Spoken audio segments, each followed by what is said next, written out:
Hello students. Today we are going to start Economics Chapter 1 Development. Development means progress, growth.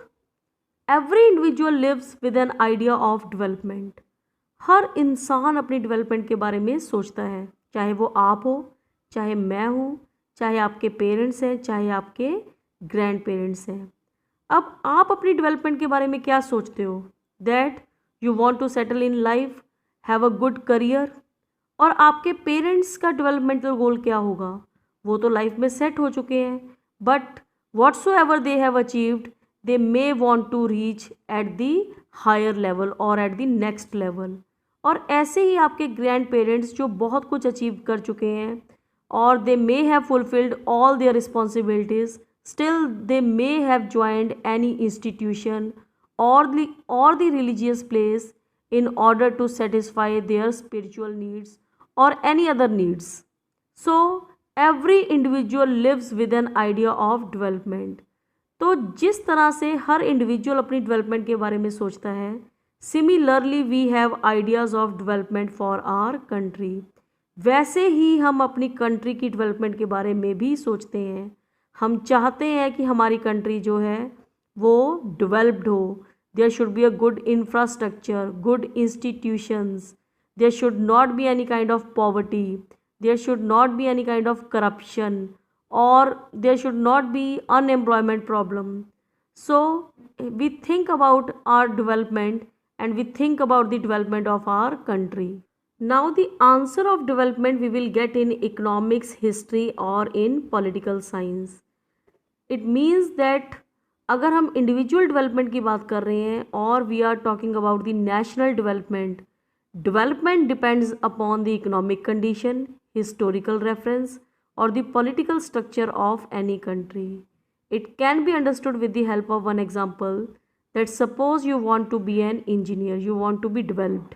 तो engineer बनने के लिए you need to take admission in one college, और college में admission का मतलब you need to deposit fees also.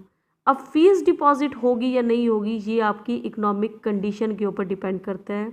तो अगर हमारी इकोनॉमिक कंडीशन स्ट्रॉन्ग नहीं है then we can not think about the development. और ऐसे ही normally ideas of developments are based on past और हिस्ट्री. हमारे पास जितने भी आइडियाज़ आते हैं, जैसे सपोज करो आपने सोचा that you want to be an engineer, किसी और ने सोचा कि वो डॉक्टर बनना चाहता है, कोई जज बनना चाहता है, कोई एस्ट्रोनॉट बनना चाहता है. All these ideas of development come from past और हिस्ट्री, क्योंकि आपने पास्ट में इन सब को देखा है कि एक जज होता है, एक लॉयर होता है, एक डॉक्टर होता है. लेकिन किसी का तो फ्यूचरिस्टिक डेवलपमेंटल आइडिया होगा या फ्यूचरिस्टिक डेवलपमेंटल गोल होगा. कोई तो पहली बार एस्ट्रोनॉट बना होगा, कोई पहली बार डॉक्टर बना होगा. तो बहुत ही रेयर डेवलपमेंटल गोल्स जो हैं वो बहुत ही रेयर फ्यूचरिस्टिक होते हैं. All the ideas of development based on past. And similarly development depends upon the political structure of any country. जैसे सपोज आपने डिसाइड किया that you want to be a doctor. अब डॉक्टर बनने के लिए there should be a medical institution in your country. अगर आपकी country में मेडिकल इंस्टीट्यूशन है ही नहीं, you are living in a monarch country. अगर मोनार्क कंट्री में रहते हो फिर तो आप अपनी डेवलपमेंट के बारे में सोच ही नहीं सकते. तो आप अपनी डेवलपमेंट के बारे में इसीलिए सोच पा रहे हो because you are living in a democratic country.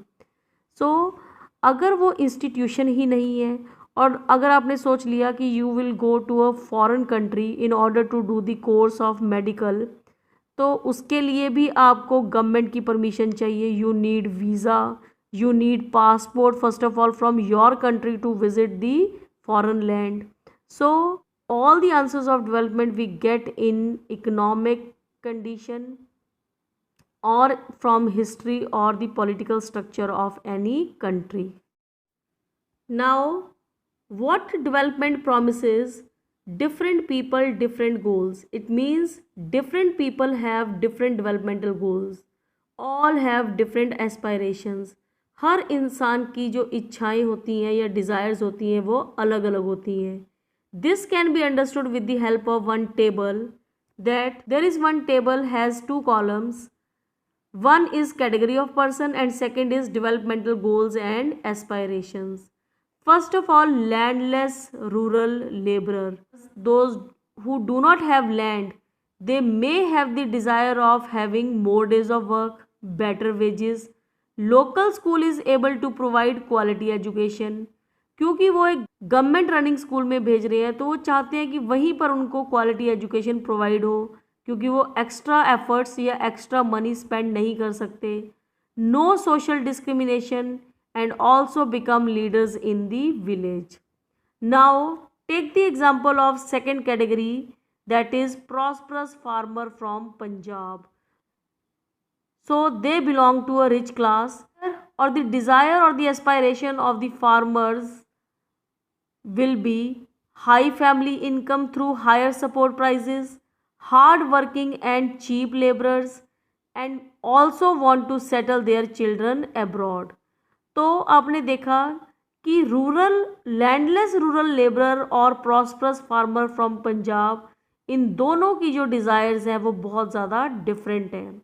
Now take the example of third category, that a girl from a rich urban family. अब इसकी डिज़ायर्स क्या हो सकती हैं? She may want as much freedom as her brother, और she is also able to take life decisions. Normally हमारी country में girls के जो लाइफ डिसीजंस हैं या तो उनके फादर्स लेते हैं या फिर उनके husbands. So the girl may have the desire to take the life decisions और pursue her studies abroad. So in these three examples we have seen that different kind of people have different developmental goals. So it is concluded from the above table that different people have different developmental goals, and conclusion 2 is that sometimes they have conflicting goals, means what may be development for one may not be development for the other, it may even be destructive for the other. So we can take one example of construction of dams. अब जब भी country में dam बनाया जाता है तो benefit group कौन सा है? इंडस्ट्रियलिस्ट, क्योंकि industrialist they get water, they get electricity, तो इस ग्रुप को तो बेनिफिट होता है by the construction of dams. लेकिन डैम बनने से लॉस किसको होता है? Tribal people whose land is submerged under the dam, and they have to displace from their land and their livelihood is also disturbed. So this is conflicting goal, development for one but may not be development for the other, or even destruction for the other. Second example of equal opportunity or freedom. अब अगर हमारी country में सभी groups को equal opportunity मिलनी start हो जाए, then who will get the benefit? There will be a benefit to the disadvantaged group, or we can say benefit to the girls, क्योंकि पहले गर्ल्स को इक्वल अपॉर्चुनिटी और फ्रीडम जो थी वो कम मिल रही थी एज कम्पेयर टू बॉयज़. लेकिन अगर इक्वल अपॉर्चुनिटी मिल जाती है then it will be a benefit for the girl group but there will be a loss for the boys, क्योंकि इक्वल अपॉर्चुनिटी का मतलब now boys will also have to participate in the household work. So development for one may not be development for the other. It is development for the girls but not for the boys. Now income and other goals. What is the common goal of everyone? That is income. When you have read the table in which different categories of people were there was one poor section, that was landless rural laborer, and the second one was belonging to rich group, that was prosperous farmers from Punjab. Both of them have developmental goals related to income. The response of the landless laborer was that they have the developmental goal of more days of work and better wages.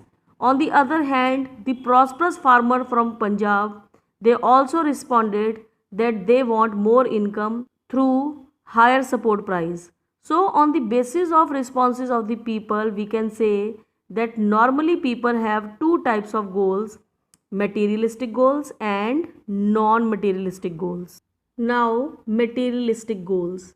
Materialistic goals, it is understood from the word that all related to material things. Material things means all goods and services available in the society, and with the help of which we can fulfill our basic needs, comfort needs, or luxury needs. So, materialistic goals are related to income that we can buy with the help of money and on which our life depends. Means survival of human being depends upon the materialistic goals. We need goods and services to live well. So example of materialistic goal is money. It can be measured and it is very much important in life because survival of human being depends upon the money and goods and services available in the society. Now non-materialistic goals. Non-materialistic goals are those goals that we cannot buy with money. The things that we cannot buy with money are known as non-materialistic things, but quality of life depends upon the non-material things. हमें life जीने के लिए materialistic goals की ज़रूरत है, but in order to live a quality life we need non-materialistic things like equal treatment, freedom, respect, security, friendship, etc.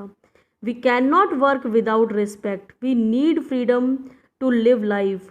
हमें equal treatment चाहिए. अगर पार्शियलिटी हो या डिस्क्रिमिनेशन हो, we can not tolerate. We need the security of our assets. We need friendship to share our views. So these things are very much important but cannot be measured with money.